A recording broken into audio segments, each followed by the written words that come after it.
नमस्कार। इस वीडियो के अंदर जैसे कि मैंने आपको बताया कि हमारा जो इस वीडियो लेक्चर का टाइटल ही क्या है, लेबर पॉलिसी इमर्जिंग ट्रेंड। कि ये जो आपके लेबर लॉ आए, चाहे जैसे हम फैक्ट्री एक्ट को ही लें, तो फैक्ट्री एक्ट के आने के बाद कि वर्कर और जो एम्प्लॉयर हैं उनके इमर्जिंग इश्यूज सोल्व हुए या फिर नहीं हुए, तो हम देखते हैं। जैसे हम फर्स्ट ले रहे हैं वर्कर को, जैसे यहाँ पे देखें तो right of worker relating health and safety हमने लास्ट प्रोविजंस के अंदर डिस्कस किया था। तो इसके अकॉर्डिंग ये है कि जो वर्कर है वो obtain information relating to the works health safety from the employer, कि जो भी प्रेस्क्राइब्ड उसके लिए नॉर्म्स है, किसके लिए, उसकी हेल्थ और सेफ्टी के लिए, तो उसके लिए वो एम्प्लॉयर से इंफॉर्मेशन कलेक्ट कर सकता है। अब हम बात करेंगे कि ट्रेनिंग की। जैसे कि आपको बताओ, जब मैंने आपको कुछ प्रोविजन समझाए थे तो उसके अंदर मैंने आपको बताया था कि जो मशीन होती है, मशीन के अंदर जो ऑपरेटर काम करते हैं वो वही व्यक्ति काम कर सकते हैं जो उन्होंने जो ट्रेनिंग ले रखी है। तो वो जो ट्रेनिंग है, वो ट्रेनिंग कौन स्पॉन्सर करेगा, कौन करवाएगा ट्रेनिंग, वो एम्प्लॉयर कराएगा, ठीक है ना। तो जो एम्प्लॉयर है वो उनके लिए ट्रेनिंग का अरेंजमेंट कराएगा। ये सब चीज़ें हमने right of worker relating to health and safety में ध्यान रखना है कि एम्प्लॉयर है right get training sponsor by occupier. फिर हम बात करेंगे थर्ड पॉइंट है अपना, represent inadequate provision relating to protection of his health and safety. जैसे कि हमारा टाइटल ही क्या है, हेल्थ एंड सेफ्टी।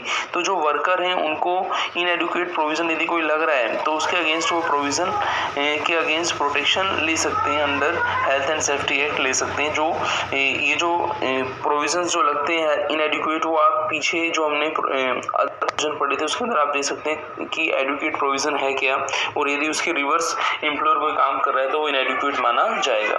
अब हम बात करेंगे कि ये जो आपके फैक्ट्रीज एक्ट है, इसके आने के बाद क्या रिसेंट डेवलपमेंट हुए।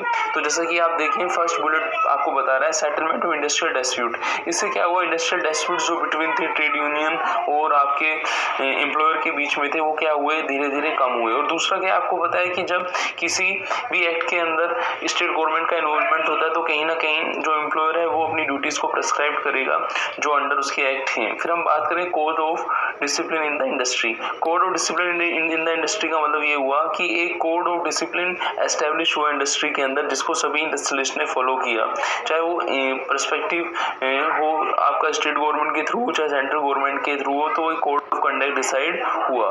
फिर हमने बात किया कि जैसे ये जो एक्ट है इससे दोनों को ही फायदा हुआ, एम्प्लॉयर को भी हुआ, एम्प्लॉय को हुआ। एम्प्लॉयर को क्या फायदा हुआ कि जब एम्प्लॉय को सारी फैसिलिटी प्रोवाइड करेगा तो वहाँ यूनियंस जो थी, यूनियन एग्री थी, वो किसी अदर अनफेयर प्रैक्टिस के अंदर एंगेज नहीं थी। Other unfair practice in the form of क्या हो सकता है, जैसे नेग्लिजेंस ऑफ ड्यूटी हो सकता है, केयरलेसनेस ऑपरेशन हो सकता है, डैमेज ऑफ प्रॉपर्टी हो सकता है। तो ये सब चीज़ें जो हैं not engage in any form के अंदर हो सकती हैं। फिर हमने बात की फुल फ्रीडम टू वर्कर, कि जब आपका फैक्ट्री एक्ट आया तो वर्कर्स को जो एडुकेट प्रोविजंस थे वो कंप्लाई हुए, तो उनको फुल फ्रीडम थी कि एडुकेट प्रोविजन के अकॉर्डिंग वो क्या कर सकें, अपना काम कर सकें। फिर हमने देखा take appropriate action against officer. जैसे कि आपको पता है कि किसी भी ऑर्गेनाइजेशन के अंदर 500 से ज़्यादा पर्सन है तो वहाँ पे आपका एक ऑफिसर अपॉइंट होता था। एक जो ऑफिसर अपॉइंट रहता था, वर्कर्स की जो भी प्रॉब्लम्स थी और डाउट्स थे उनको वो क्या करता था, प्रॉब्लम को दूर करता था, और उसके लिए वो उनके साथ खड़ा ही रहता था। तो इससे वर्कर को भी फायदा मिला है। फिर हम देखें कि जो creating awareness among the employer and worker of their obligation toward each other. तो यहाँ पे जो अवेयरनेस आई है एम्प्लॉयर के बीच में आई है, एम्प्लॉयर को अवेयरनेस क्या आई है कि उसकी क्या क्या ड्यूटीज़ हैं, और वर्कर को क्या क्या अवेयरनेस आई है कि उसके राइट्स क्या हैं फैक्ट्री एक्ट के अंदर। तो ये चीज़ें ये तभी फुलफिल होंगी जब एम्प्लॉयर को अपनी ड्यूटीज वो तभी फुलफिल करेगा जब वो एक्सपेक्ट करते हैं कि भाई हमारे जो वर्कर हैं वो अच्छे से काम करें ऑर्गेनाइजेशन के अंदर। तो यहाँ पे एक क्रिएटिंग अवेयरनेस का माहौल सा बना इसके आने से, और इसके आने से जब उन्होंने अपनी ड्यूटी फुलफिल की तो जो आपके वर्कर थे उनको राइट्स मिले, तो वो भी रेस्पॉन्सिबल हुए, एक दूसरे के अगेंस्ट रेस्पॉन्सिबल हुए, तो एक अपना अच्छा एनवायरनमेंट रहा, हम बात कर सकते हैं यहाँ पे। फिर है significance as a element of labour policy. देखो इससे पहले कोई भी ऑर्गेनाइज सेक्टर के हिसाब से हम देखें तो कोई लेबर पॉलिसी एस्टेब्लिश नहीं हुई थी। फर्स्ट जो हम मानते हैं फैक्ट्री एक्ट को ही मानते हैं, 1948 है, जिसने इस फील्ड के अंदर बहुत बड़ा काम किया, और जिससे जो आपको पता होना चाहिए कि जो फैक्ट्री एक्ट है उसमें ईयरली अमेंडमेंट भी आते रहते हैं, जो जो जो अपने वर्कर या एम्प्लॉयर है उनकी प्रॉब्लम को कंसिडर करते हुए उन अमेंडमेंट को स्टेट गवर्नमेंट क्या करती है, कंप्लाई करवाती है फैक्ट्रीज से ना। अब हम बात करें sense of belongingness and to stimulate their interest in a higher productivity. अब देखो क्या हुआ, जब वर्कर्स को उनके राइट्स मिले तो उनको ये महसूस हुआ कि हाँ भाई कि जो एम्प्लॉयर है वो हमारे लिए क्या कर रहा है, काम कर रहा है, तो उनमें सेंस ऑफ बिलोंगिंगनेस आया और उनकी जो प्रोडक्टिविटी क्या हुई, इंक्रीज हुई। प्रोडक्टिविटी क्यों इंक्रीज हुई, क्योंकि आपको पता होगा कि एक अपना टॉपिक था वर्कर पार्टिसिपेशन इन मैनेजमेंट। तो वर्कर पार्टिसिपेशन इन मैनेजमेंट यही बताता है कि जब आप वर्कर के इंटरेस्ट को कंसीडर करोगे और उसको डिसीजन मेकिंग में क्या करोगे, इन्वॉल्व करोगे, तो वो बिलोंगिंगनेस फील करेगा और वो क्या करेगा, अपनी प्रोडक्टिविटी को ऑटोमेटिकली क्या करेगा, इंक्रीज करेगा। तो एक इंपॉर्टेंट हम यूँ भी कह सकते हैं कि ये जो फैक्ट्री एक्ट है ये हमारी हेल्प करता है worker participation in the management के कॉन्सेप्ट को डेवलपमेंट करने में हेल्प करता है। फिर हम बात करते हैं प्रोग्राम ऑफ वर्कर एजुकेशन। देखो वर्कर एजुकेशन की जैसे आप इंडिया के अंदर देखें तो इंडिया के अंदर कोई आपकी स्ट्रक्चरल कोई आपकी इंस्टीट्यूशनल वर्कर एजुकेशंस नहीं है, लेकिन फैक्ट्रीज एक्ट के आने के बाद ये बना है कि वर्कर्स एजुकेशंस, वर्कर को राइट होना चाहिए कि वर्कर को एजुकेशन होनी चाहिए कि उसके क्या क्या राइट्स हैं, तो उनका डेवलपमेंट यहाँ पे हुआ है।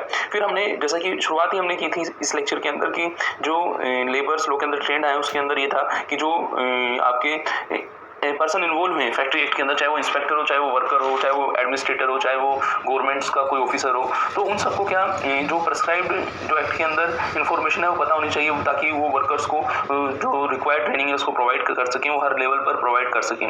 तो हम यहाँ पे देखें तो कंप्लीशन ऑफ ट्रेनिंग का जो टारगेट था वो भी यहाँ पे पूरा होता हुआ दिख रहा है हमें। फिर हम देखें जैसे कि हमने पढ़ाई था कि वर्कर्स को जब ट्रेनिंग मिलेगी, जब वर्कर को इन्फॉर्मेशन मिलेगी कि भाई क्या उसके राइट्स हैं, तो वो क्या करेगा, वो प्रोडक्टिविटी में क्या करेगा, अपना रोल प्ले करेगा और इससे उसका सेल्फ कॉन्फिडेंस भी क्या होगा, इंक्रीज होगा।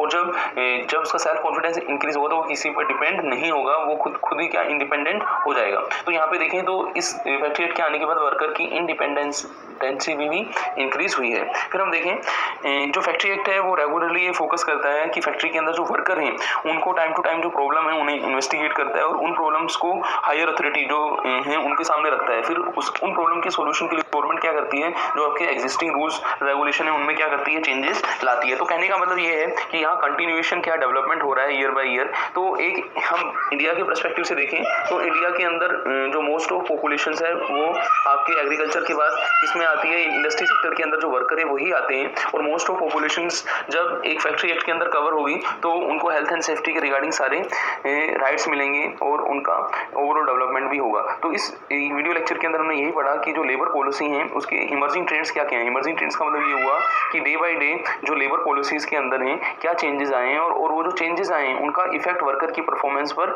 क्या पड़ा है। और वर्कर की परफॉर्मेंस पर इफेक्ट को हम तभी समझ पाएंगे जब